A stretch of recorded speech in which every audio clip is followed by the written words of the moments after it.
Today, I'd like to talk to you about what is perhaps the best feature of PointFire Search Summarizer, and that is query optimization. So query optimization is one of those things that takes the query that you enter into the search box and makes it better. Lots of people think that they know how to search in SharePoint and they enter the type of search that would work in a search engine, but that's not the type of search that works best in SharePoint. You need to have the right words, you need to have the right syntax, you may need to broaden your search a bit from what you've put in. So query optimization is something that will take what you have typed in and follow your intention, but give you a better search. So here, for instance, the query here is cricket batsman, and there are two problems with that query. One of them is the typo in the word cricket, and the other one is batsman is an older gendered term. That's not the term that people use anymore. So let's search what it does, and you'll see it's searching for cricket misspelled or cricket spelled properly. Who knows? Maybe cricket is an abbreviation for something, and it's changed batsman to batsman or batter or batting. Batter is the more modern term. And it returns the results after this.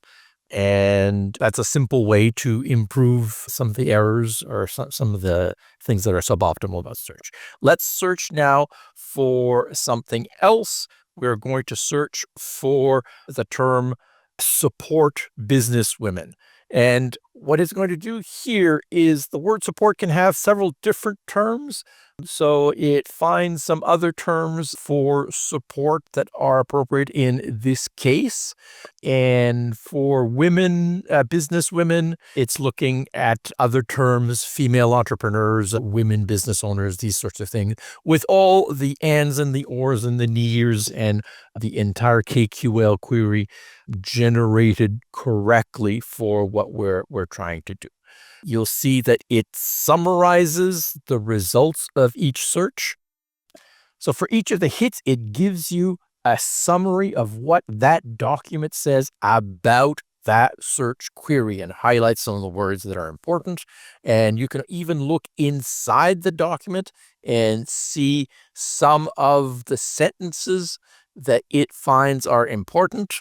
And you do that by putting the mouse cursor on top of the name, and it's going to highlight certain sentences from within the documents that are particularly important to the search query. So you do all of this without having to open up the document. You see which ones are relevant. So I'm going to move on now to a different sort of query with different sorts of optimization. So I'm going to look for some hotel reviews, so SF hotel reviews written by Martin. Some parts of the query are abbreviations and some parts of the query are clearly referring to metadata and not text within the query. And this is something that SharePoint Search can do well.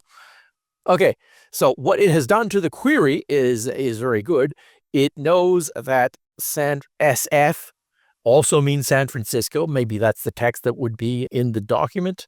It knows that to look for author equal Martin.